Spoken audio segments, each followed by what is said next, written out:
He's just coming into Downing Street now. Here comes the Prime Ministerial rover, bearing now Mrs. Thatcher as Prime Minister. Margaret Thatcher was one of two truly transformative Prime Ministers in the post-war period. She came to power in 1979 with a modest majority of 43 seats. In the Conservative Party's election manifesto, she had argued that the balance of our society has been increasingly tilted in favour of the state at the expense of individual freedom, and that this election may be the last chance we have to reverse this process, to restore the balance of power in favour of the people. It is therefore the most crucial election since the war.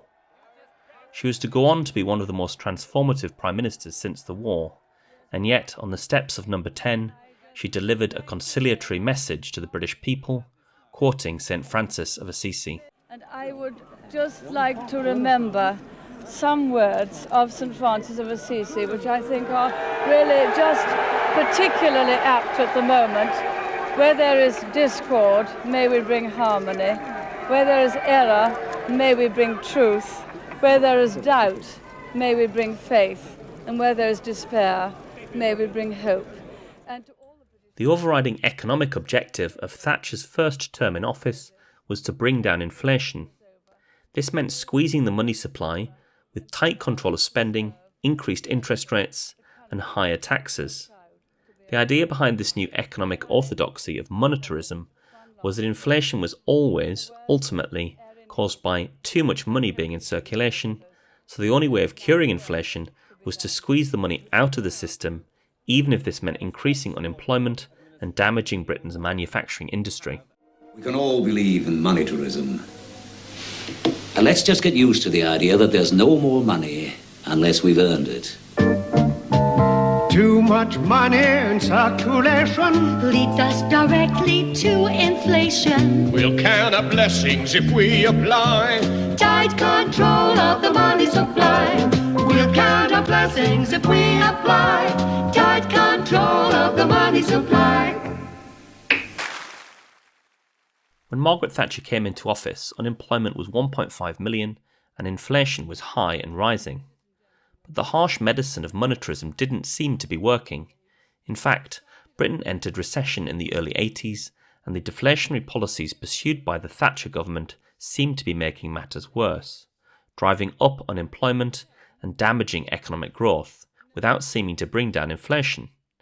The pressure on Thatcher from One Nation moderates on the left of her party grew, with many remembering the famous U-turn by Edward Heath in the early 70s, prompting Margaret Thatcher to address the Conservative Party conference on the 10th of October 1980 with these defiant lines.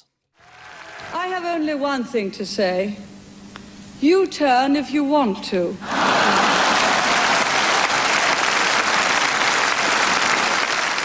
The ladies not for turning. This refusal to change course was demonstrated by the 1981 budget. In the midst of a recession and facing pressure from a letter to the Times signed by 364 leading economists who argued that the government needed to change course, Geoffrey Howe delivered a budget that increased taxes, thereby doubling down on the deflationary strategy. Eventually the strategy would prove successful, but the cost for Britain was that unemployment soared to over 3 million, prompting some to blame the Brixton riots of 1981 on the economic policies of the government. Over 2 million manufacturing jobs were ultimately lost in this period, and unemployment was to remain high throughout Thatcher's time in office, peaking at 3.8 million. But Thatcher would go into the 1983 election arguing that the harsh medicine had worked, as inflation fell to below 5%. Less than 5 years ago, we in Britain no longer believed we still had any right to think of ourselves as a world leader. But that has changed, because of one woman who believed that our country...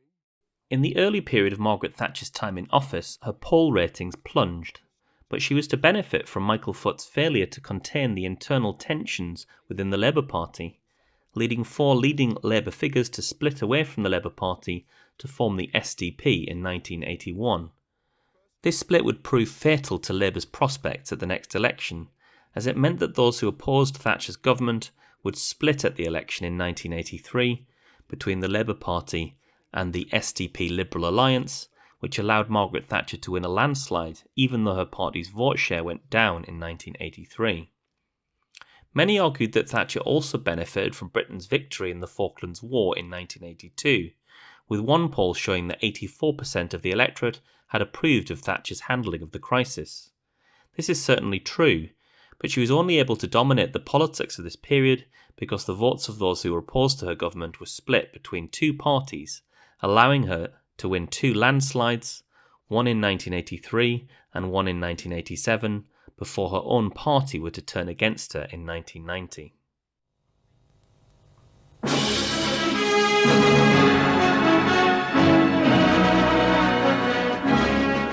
In their 1983 election manifesto, the Conservative Party argued that the country had made significant progress in the past 4 years and that electing a Labour government would set this progress back. In their manifesto, Margaret Thatcher wrote that, quote, "The choice before the nation is stark, either to continue our present steadfast progress towards recovery or to follow policies more extreme and more damaging than those ever put forward by any previous opposition." Meanwhile, the Labour manifesto was dubbed by Gerald Kaufman, a figure on the Labour right, as the longest suicide note in history because it committed the party to radical policies such as withdrawing from Europe, unilateral nuclear disarmament, and abolishing the House of Lords. Foot led Labour to their worst election result since 1935, but it really would have been impossible for any leader to win in circumstances where the vote on the left was so divided. This gifted Thatcher a second term and was to leave the Labour Party in the wilderness until the Blair landslide in 1997. Back at number 10. With husband Dennis and faithful party chairman Cecil Parkinson at her side, she acknowledged her victory. Following a landslide election victory, Margaret Thatcher was emboldened to continue with her radical programme of reforms and was determined to take on the trade union movement in order to curtail its power.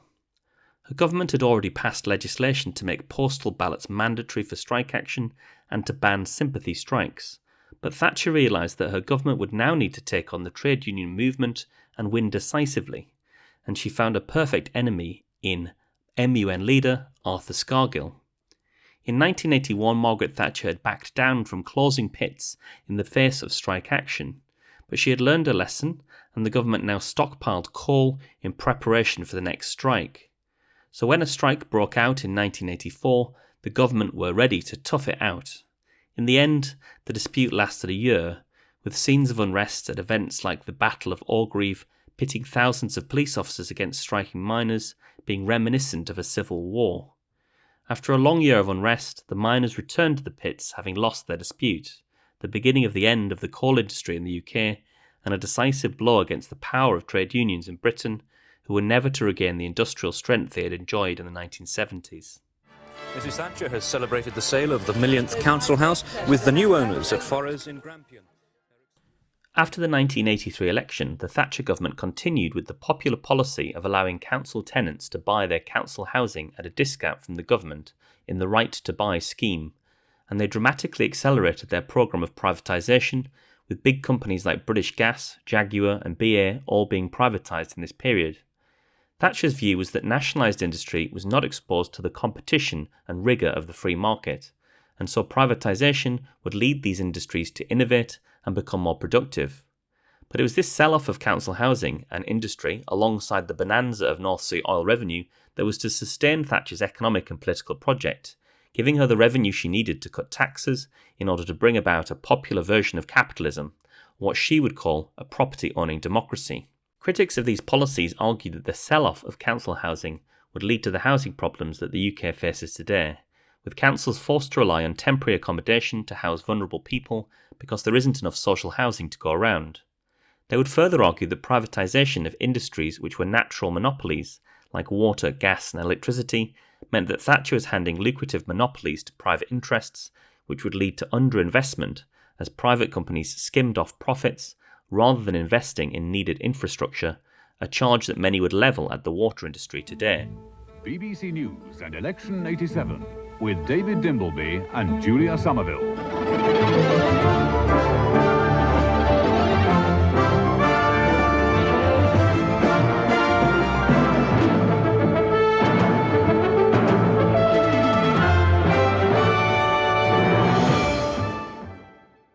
By 1987, Thatcher had created enough economic winners to sustain enough support to win a second landslide, especially with the left still fatally divided, which emboldened Thatcher to plough ahead with further radical reform. At Tory headquarters, the champagne flowed as Mrs. Thatcher showed her joy with an adaptation of Churchill's famous two-fingered salute.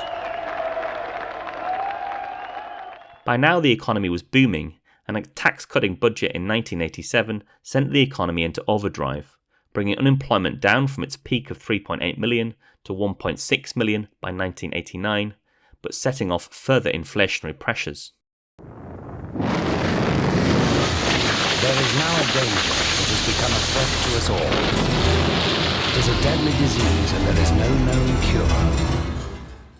In the midst of the AIDS crisis and a moral panic about what was being taught in schools about homosexuality, Margaret Thatcher gave an infamous speech to the 1987 Conservative Party conference.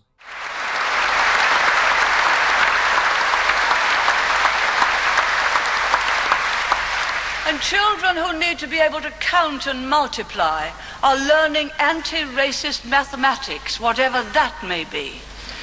Children who need to be able to express themselves in clear English are being taught political slogans. Children who need to be taught to respect traditional moral values are being taught that they have an inalienable right to be gay. In this climate, an amendment to the Local Government Act was passed, which became known as Section 28. The amendment banned the promotion of homosexuality in schools, but its effect was to silence discussion of the subject, so that young people in my generation who grew up gay weren't taught about what this meant in schools. By 1989, Margaret Thatcher had begun to totally dominate her cabinet, and had lost the popular touch which had made her a successful politician up until this point, which led her to make two fatal mistakes in her third term. The first mistake was to implement a policy which became known as the poll tax. This tax replaced an unpopular system of local taxation based on property values with a flat tax that everyone would pay. The problem with this policy is that it meant that those who were poor or on fixed incomes would pay the same amount of local taxation as those who were rich. In opposition to the changes, there was a campaign of mass civil disobedience, and this culminated in riots on the streets of London. A second mistake was to alienate two key cabinet allies due to her increasingly hostile attitude to Europe. She fell out with Nigel Lawson, a Chancellor of the Exchequer, over Britain's entry into the European exchange rate mechanism, which Thatcher was opposed to. Thatcher had been receiving independent economic advice in Number 10 from Alan Walters, who favoured a floating exchange rate regime, and when Lawson issued an ultimatum to Thatcher that she would have to dispense with his services or he would go, Thatcher didn't take the threat seriously, and Lawson's resignation soon followed. The Chancellor Nigel Lawson has resigned. Time ago, it was confirmed from the Chancellor's office. Downing Street tonight, Mrs. Thatcher faces the biggest political crisis of her 10 years in power. Thatcher survived this high-profile resignation, but her increasingly hostile attitude to Europe would alienate another key ally, someone who had been in her government since day one. Thatcher opposed further European integration, which led her to a defiant position on Europe, perhaps best encapsulated by perhaps her most infamous common statement.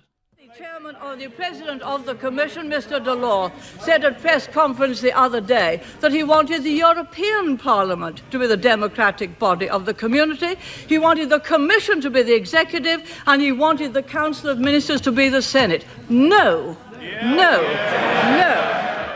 Howe felt like he was being fatally undermined by Thatcher, and there was now too big a policy disagreement between them, which led to his resignation on the 1st of November 1990, which led him to deliver a devastating speech from the backbenches.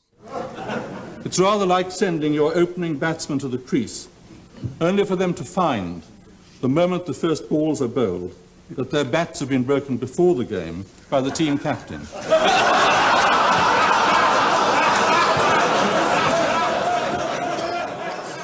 Howe's resignation led to a leadership election, which Thatcher needed to win decisively in the first round, but she fell just 4 votes short of the 15 percentage point margin she needed over challenger Michael Heseltine. She vowed to fight on, but as she called the cabinet to see her, one by one, they told her that the game was up, and she resigned. Ladies and gentlemen, we're leaving Downing Street for the last time after 11 and a half wonderful years, and we're very happy that we leave the United Kingdom in a very, very much better state than when we came here 11 and a half years ago. So how are we to assess Margaret Thatcher's 11 years in power? In some senses, this is easy. She is clearly one of the two truly transformative prime ministers since the war, and so her premiership must rank next to Attlee when judged against the scale of the change she was able to implement in power after winning 3 consecutive general election victories. For better or for worse, we all live in the shadow of her government, because the scope and scale of the changes she implemented in the UK have never been reversed, which has meant that every prime minister that has succeeded Thatcher has adopted many of her policy positions, whether explicitly or implicitly. For her admirers, she rescued a country at war with itself, permanently shifting the balance of power away from collectivism and statism and towards personal responsibility and individual liberty. For her detractors, the Thatcher years damaged Britain by increasing inequality, reducing the structural power of working people, valorising the market, and selling off public assets for short-term tax cuts, setting in train long-term consequences that we see today in the private affluence of the wealthy, contrasted with the public squalor of our collective assets. I hope you've enjoyed this episode, which is part of a series on post-war prime ministers. If you did enjoy this episode, please do share it, and don't forget to like and subscribe to the channel.